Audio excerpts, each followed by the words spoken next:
assim seja. Que assim seja. Hoje nós vamos lá para o 11, hein? Hoje nós iniciamos João capítulo 11, mas vamos relembrar os nossos últimos passos aqui, lá no 10. O que a gente viu na última semana? A gente viu um processo de mentalização que Jesus nos propõe para desenvolver esse Cristo interno. Não sei se vocês lembram, a gente comentou isso aqui. Um processo de sintonia.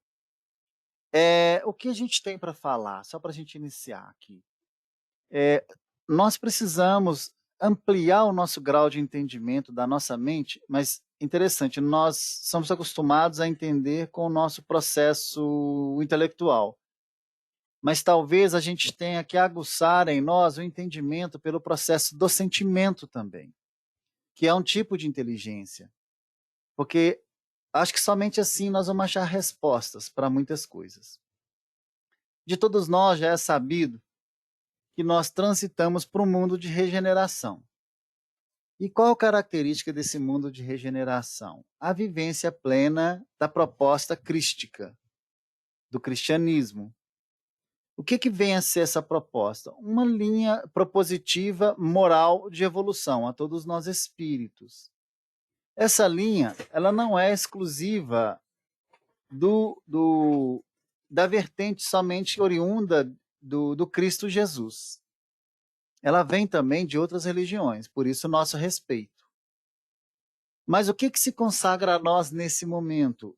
Nós temos recebido ondas desafiadoras, como, por exemplo, o processo pandêmico que a gente vive, em que, algum tempo atrás, nós acreditávamos que ele seria uma onda e que seria terminada.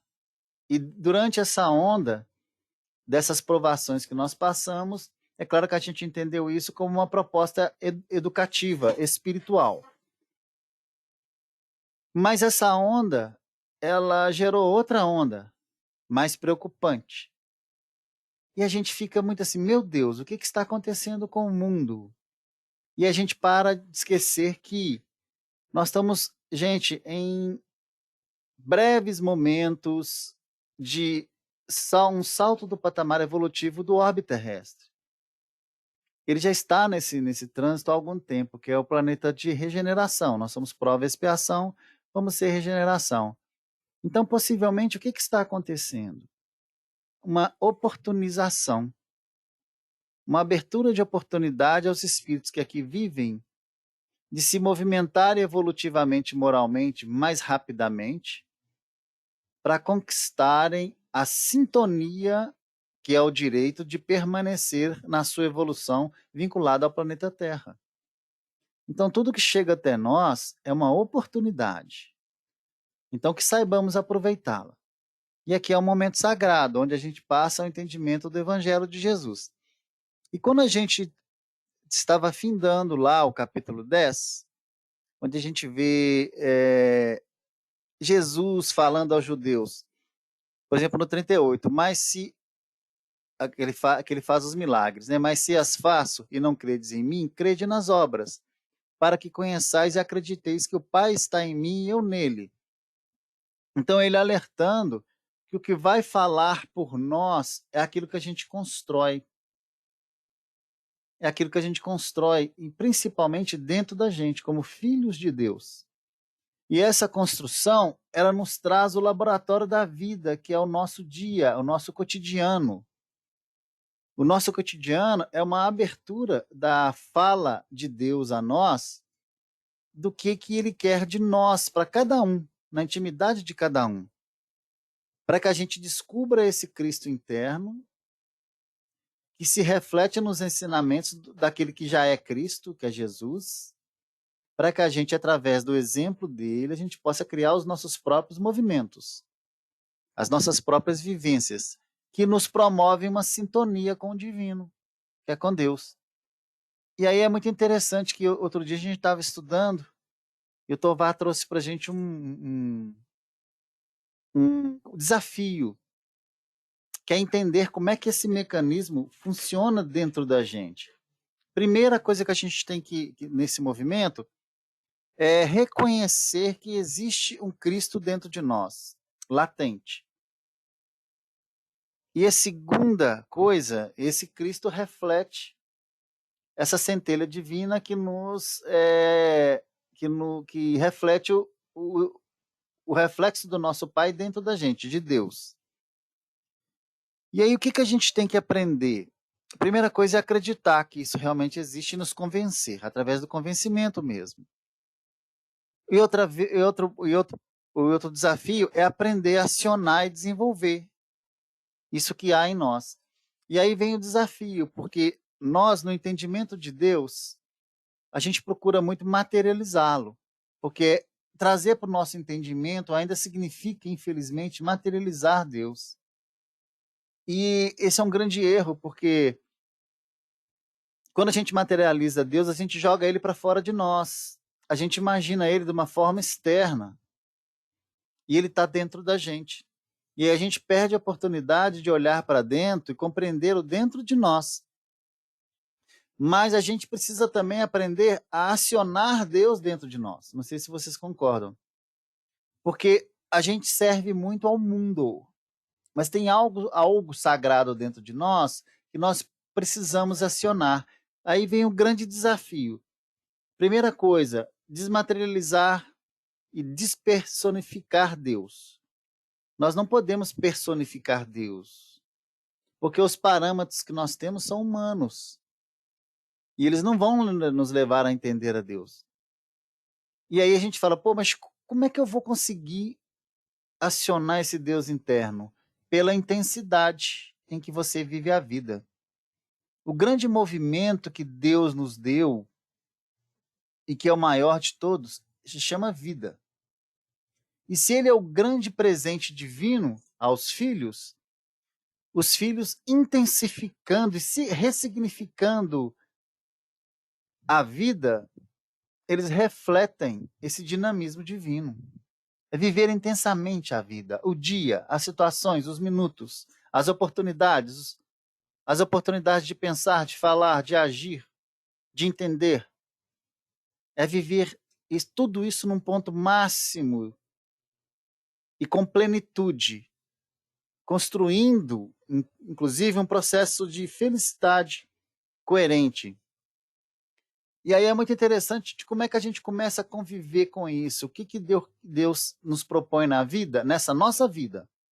Porque a vida ela tem vários patamares evolutivos, mas nesse patamar evolutivo, o que ele nos consagra?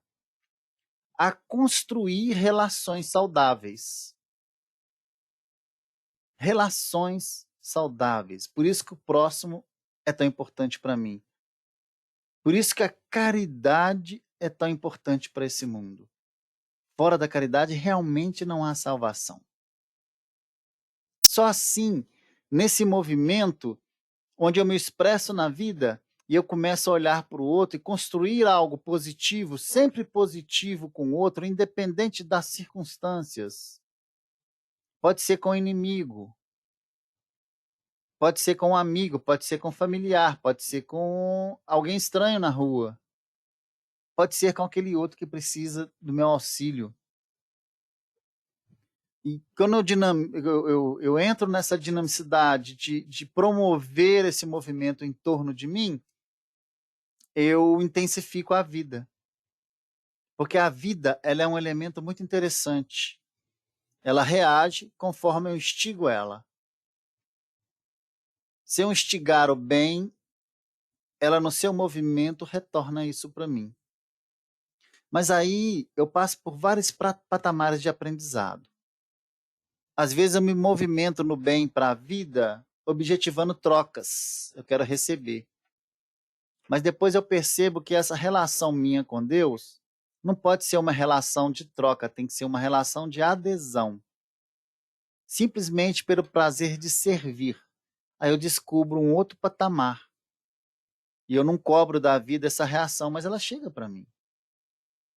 A vida é um organismo, um mecanismo reativo. Eu jogo para a vida, ela devolve para mim.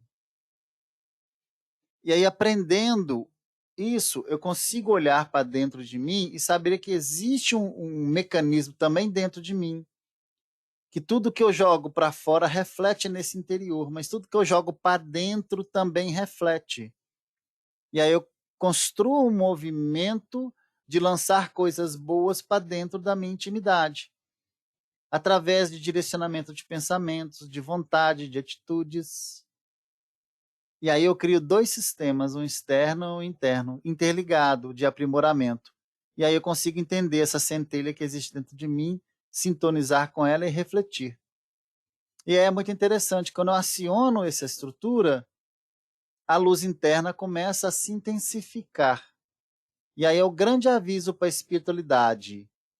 Ali existe um instrumento e nós podemos utilizar em bem, em prol da vontade de Deus. E aí nós passamos a ser instrumentos cada vez melhores. Mas não, ser instrumento, gente, não nos tira dos nossos compromissos passados. O nosso processo de santificação não está pronto somente nesse servir. Ele está no aspecto da tolerância e do entendimento também daquilo que chega para nós. Porque a nossa construção, junto a um passado delituoso, já foi feita. Independente da opção que façamos hoje, ela vai nos alcançar.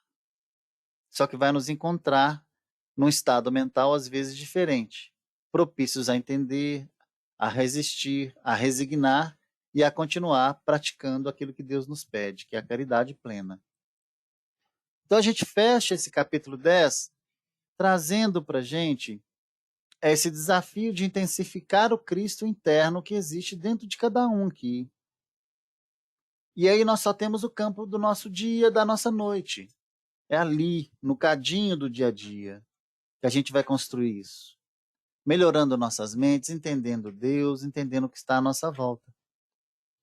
Parando de fazer tantas atrocidades conosco com quem e com que está à nossa volta. Sermos adeptos à não violência, não violentar pensamentos, pessoas, vontades, situações, não violentarmos o nosso organismo, tanto no processo psíquico quanto no processo físico, alimentar, de cuidado, e vai por aí afora. Ele se estende, e o respeito se estende. Então ele fecha com a gente esse capítulo 10, trazendo que esse reconhecimento de que é pelos movimentos, pelos resultados que se conhece o esforço daquele que está em fase de progresso. Isso é muito interessante, Jesus nos ensina isso. E aí a gente entra no capítulo 11, que é o capítulo que trata a ressurreição de Lázaro, né? Acho que todo mundo conhece, ou quase todo mundo conhece essa passagem de Lázaro. Mas a gente tem algumas coisas para entender, antes da gente iniciar, sobre o que simboliza para a gente a ressurreição. Que essa ressurreição aqui não é simplesmente sair do estado de morte e alcançar o estado de vida terrena. Essa ressurreição é nascer para algo mais. É nascer para uma perspectiva nova. Esse simbolismo todo dessa questão traz para a gente. Mas vamos lá, então, ver o que a gente pode trazer aqui de importante para a gente. Que Jesus, lá no 10, ele estava buscando ser reconhecido. Mas é interessante, não é ser reconhecido como rei, não é ser reconhecido como o poderoso, é ser reconhecido como salvador. A gente tem que entender isso, porque isso é humildade. Ele não estava buscando nada para ele não, porque ser reconhecido como salvador, quando a gente reconhece ele como salvador, a gente busca ele como nosso salvador. E a gente acha. Por isso que ele pastoreia, lembra lá que a gente trabalhou? Pastoreia a nossa consciência, para nos ensinar o caminho do alimento seguro, e o alimento eterno. E aí a gente consegue entender que dentro desse processo, inclusive a gente vai trabalhar isso hoje, da ressurreição de Lázaro, a gente pode entender o evangelho em 3 sentidos, gente. No literal, sentido literal, que é o pé da letra, que geralmente é trabalhado pelos fundamentalistas, tem o seu valor. Mas você tem também o sentido alegórico, que traz para a gente muitos ensinamentos morais. A gente tira também muita coisa aqui desse sentido alegórico. Mas o que nós buscamos, na realidade, é o sentido simbólico. O que é o sentido simbólico? Que vai muito além da letra. Quando a gente tira o espírito da letra. Então, é isso que a gente está buscando aqui hoje, entender na ressurreição de Lázaro. E aí, o Evangelho de João traz para a gente.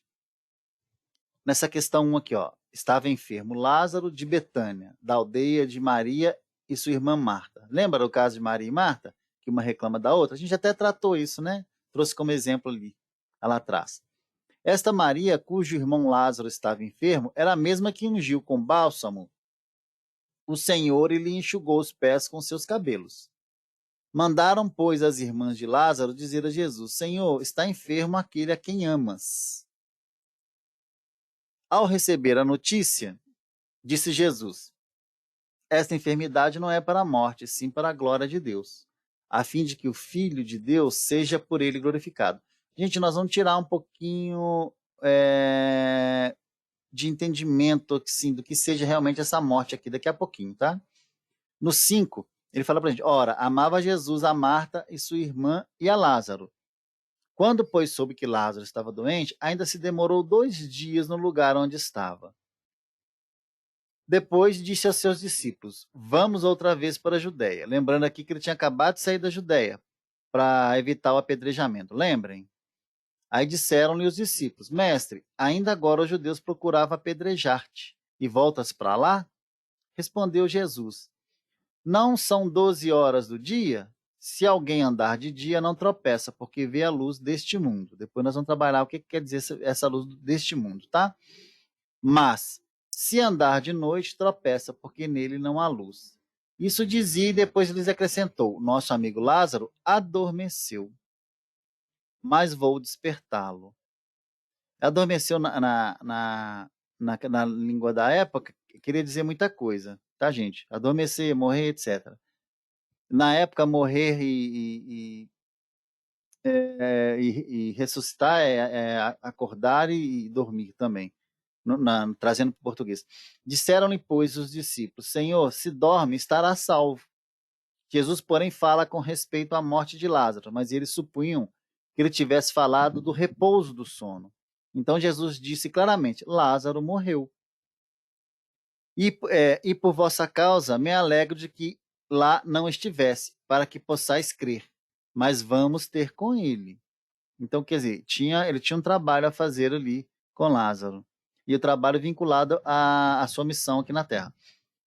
Então, Tomé, chamado Dídimo, disse com os discípulos: vamos também nós para morrermos com ele. Essa frase aqui ela é desafiadora, mas a gente vai estudar ela hoje. Né? E a gente para por aqui, senão fica muita coisa para a gente. Acho que vai dar tempo só da gente ver isso. Só não, que tem muita coisa para tirar aqui, gente. O que a gente percebe aqui, nesse desafio até o 17? Que havia uma grande intimidade entre Jesus e os 3 irmãos. Maria e Marta são citadas, inclusive, lá no Evangelho de Lucas. Eu não sei se vocês lembram, Lucas 10, capítulo 38 a 42. E o evangelista diz claramente que Jesus os amava, que era uma declaração bastante incomum para aquela época, né? Havia muito machismo, muita coisa assim. E quando a gente também trata a questão de enfermo, a palavra enfermo, se a gente vai lá no grego, é asthenes, que quer dizer enfermo, que ela é constituída de um prefixo de negação, que quer dizer força. Então, quer dizer, o contrário da força. Então, é sem vigor, sem força. Então, Lázaro se encontrava sem força. Jesus fala também que a enfermidade não é para a morte. Olha que interessante essa fala de Jesus. Muito importante essa fala dele. Essa enfermidade não é para a morte, mas para a glória de Deus. Deixa eu pôr aqui no comecinho, só para a gente não se perder. Estou lá embaixo, né? Essa enfermidade não é para a morte, mas para a glória de Deus, para que o Filho de Deus seja glorificado.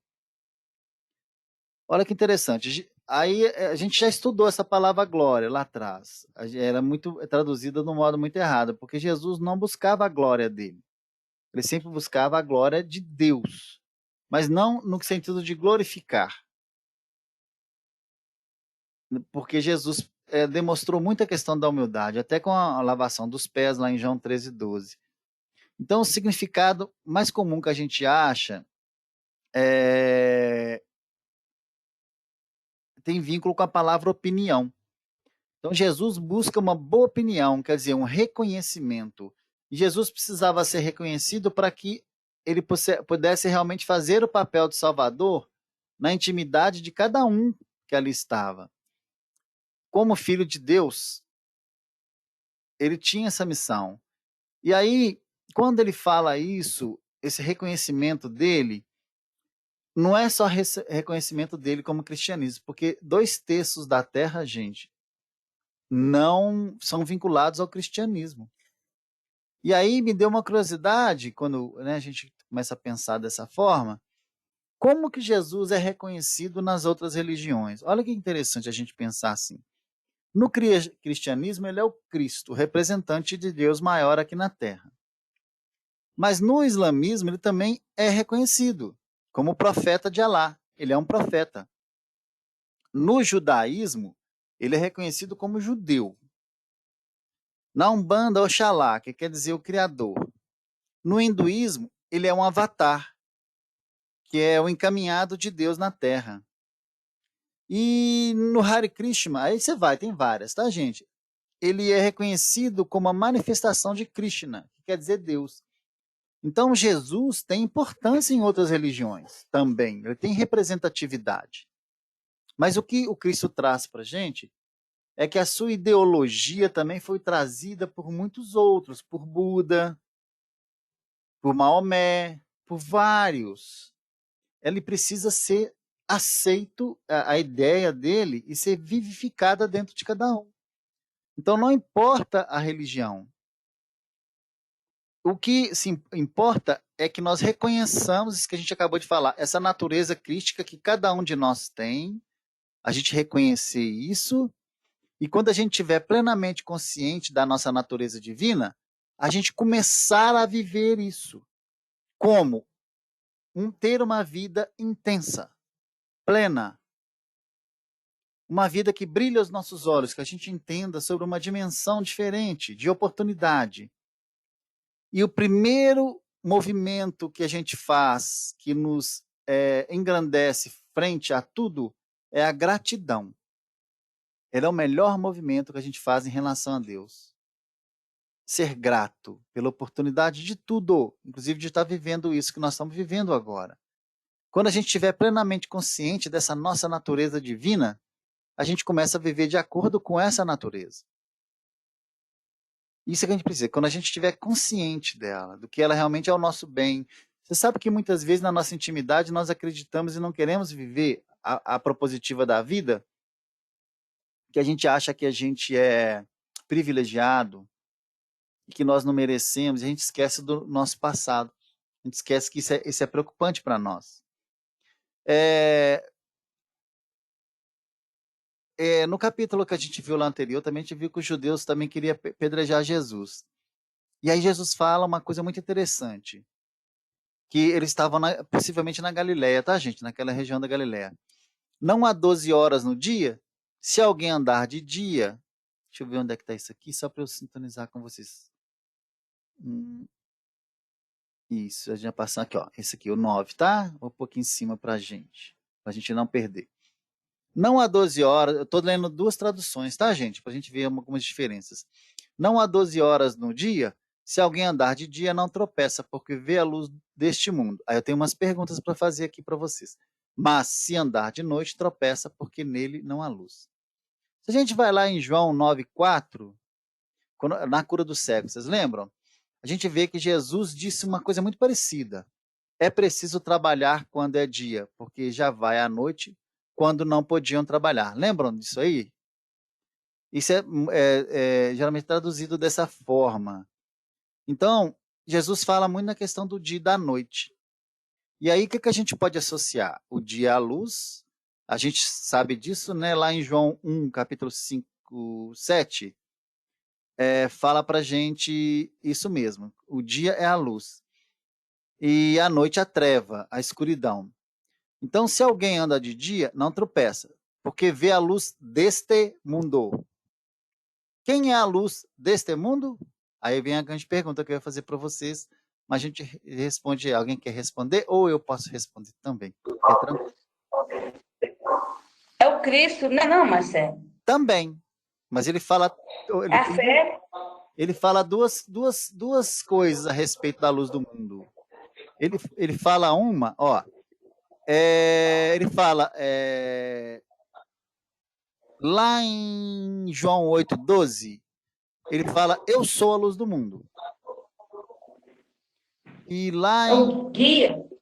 eu sou a luz do mundo, ele fala. Mas ele fala também lá em, deixa eu ver aqui, João 1,5,7, acho que é perto dali. João 8,12, ele fala que ela é a luz do mundo. Mas lá em Mateus 5,14, ele fala, vós sois a luz do mundo. Olha que interessante.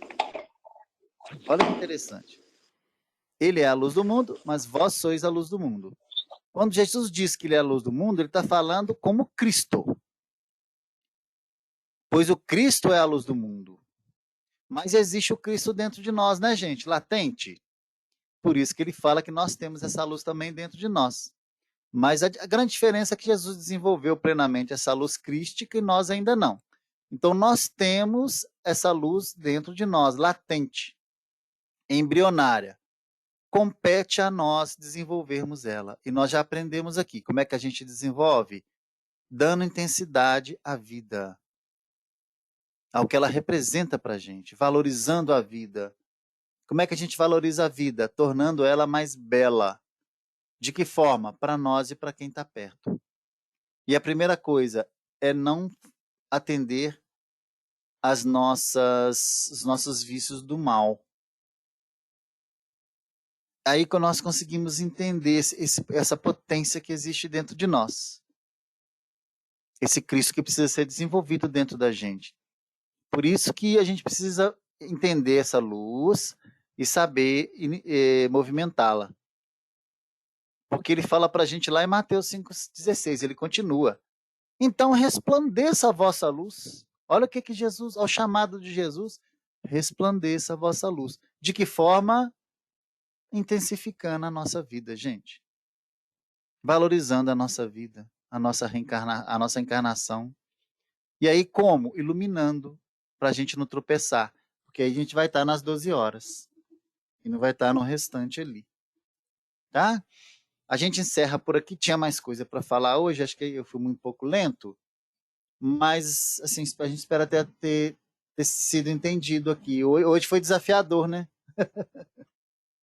Foi um pouquinho. Jaque já está aí, né, Jaque? Posso passar para você? Sim, Marcelo.